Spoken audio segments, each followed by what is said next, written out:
everyone, and welcome to episode 60 of Piv's NXT Point of View podcast. My name is, of course, Bill Pivets. This week's episode was the second taping from WrestleMania Access, and it aired on April 20th, 2016. We had Apollo Crews versus Samoa Joe in the main event, and a few other matches spread out throughout the night. Before I get started into the actual recap, I actually like this week better than last week, but I'll get into that reason why after I recap the show. Before we get into that as well, I just want to say that I did make a mistake last week saying about the whole Baron Corbin thing that he wasn't announced as the Andre the Giant Memorial Battle Royal winner. That's because the WrestleMania Access show took place on Saturday, in between TakeOver and WrestleMania. I, for some reason, thought he won the Battle Royal on Friday at TakeOver, but that was actually Sunday at WrestleMania. So that's why Greg Hamilton didn't announce him as the Battle Royal winner. So anyway, this week's show kicked off with Enzo and Cass against American Alpha. We saw the match set up last week when Enzo and Cass approached American Alpha, congratulating them about their title win and such. This match is most likely Enzo and Cass's last match on NXT, as they were called up 2 nights later on Raw. Corey Graves was pretty good in commentary throughout the night. This match, he was complaining that Enzo and Cass were still on NXT after appearing on Raw and SmackDown. And I think the champs, American Alpha, actually got a better reaction than Enzo and Cass, which might be a first in their time in NXT. We had This Is Awesome chants before the match actually even got started, and the champs started the match by working over Enzo's left arm. The crowd was still behind Enzo, cheering him up, trying to get him pumped up, wanting to make the tag to Cass, which he finally did. Cass finally came in and backed the champs away into their corner, leading to the first commercial break. Back from that, Enzo and Cass had control and wore down Gable in their half of the ring. Typical American Alpha match, which obviously means that Jordan's going to get the hot tag and hit some suplexes. A little while later, he did exactly that. He tossed Enzo over his head, pulled the straps down. He suplexed Enzo again, put the straps back up, and then pulled him down again. And the crowd they popped pretty big for that. American Alpha then hit Grand Amplitude on Enzo to get the win. A fun match. Like I said last week, these matches are not going to be the same as you would see on an NXT show that would be taped in Full Sail. A little more crowd-pleasing. I don't think there was a lot of storyline advancement in this match, obviously, or any of the matches later on in the show. But it's just to get the crowd pumped for WrestleMania. It's a whole WrestleMania weekend atmosphere. So, for what the match was, Enzo and Cass's most likely last match, I liked it. I'm kind of upset we actually didn't get a feud between these two. Maybe if they kept American Alpha heels when they first got introduced, maybe some sort of secondary feud there, because neither one were the champs at the time. But having a babyface versus babyface tag team feud, I don't think that would have worked out as well, especially in a long-term deal. By the time American Alpha finally got the titles, Enzo and Cass were definitely past NXT and were definitely due for a main roster debut. Apollo Crews was cutting a promo in the back. He said that he doesn't like bullies. He said he's aware of who Joe is, and he's followed his career pretty much his whole life. He said he can do a lot of things, but so can Apollo. And he closed with, "Welcome to the Age of Apollo."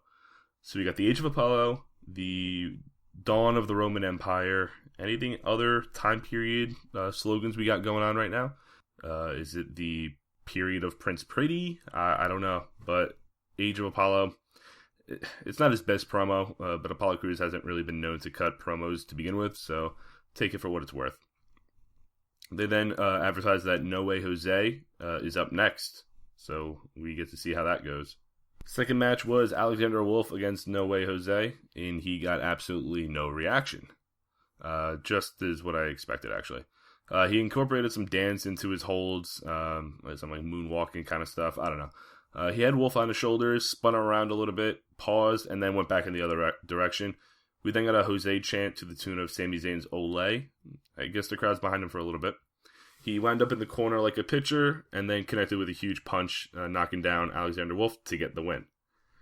And I was bored out of my mind throughout this whole match. The crowd, like I said, was behind him a little bit. They liked the dancing aspect of it, but I could see it lasting for a couple weeks, and they just moving on from it.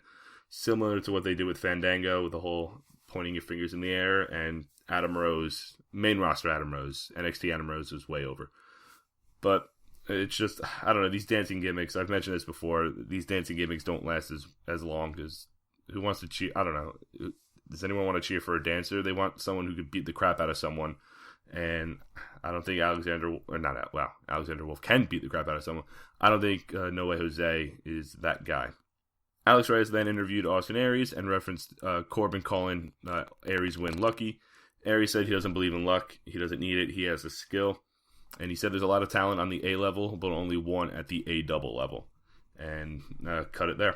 And I like that final line, actually. That A double level, just to get his nickname over and how good he actually is. Similar to Apollo Crews, Austin Aries isn't known to be a great promo, but this was good for what it needed to be. They're keeping it short and concise, getting his point across. And he's playing that line, not babyface, not heel, just straightforward. I'll kick whoever's ass that I want to get to where I need to go. And it's working for him. Elias Sampson was playing guitar in the middle of nowhere, it looked like, when William Regal approached him. Regal said that he knows he's looking for an opportunity, and he'll give him that when he faces Nakamura next week. Sampson looked either pissed or upset or angry, and then played some low-key notes on the guitar. Third match was Nia Jax versus Diana Purrazzo.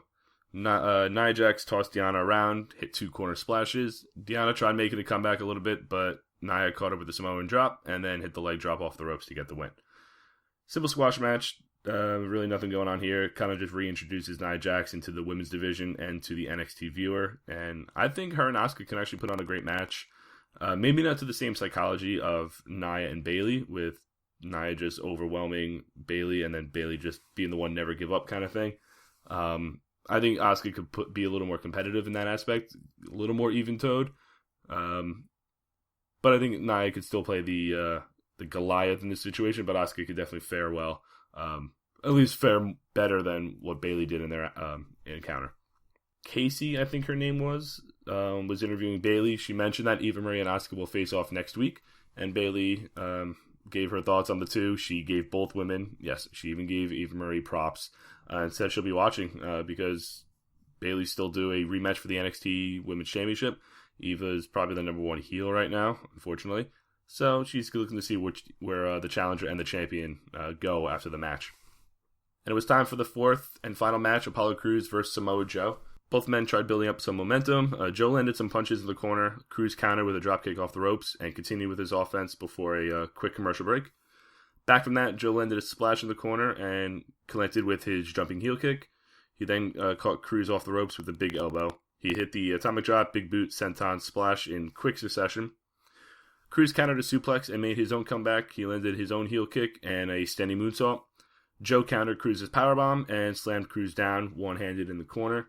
He then connected with some strikes, flipped him around, and then landed the coquina clutch to get the win. Great match. Even though it didn't seem like it was a long match, I think it went 8-9 minutes. I could be mistaken, but it was, like I said, it wasn't the typical NXT main event, but for an Access show main event, it was a good match. There wasn't any lull in the match, not a lot of rest periods, which is good. Very aggressive, back and forth, and it was decisive. There was no question that Samoa Joe beat Apollo Crews. And it didn't send the crowd home happy, but I think it was the right decision anyway.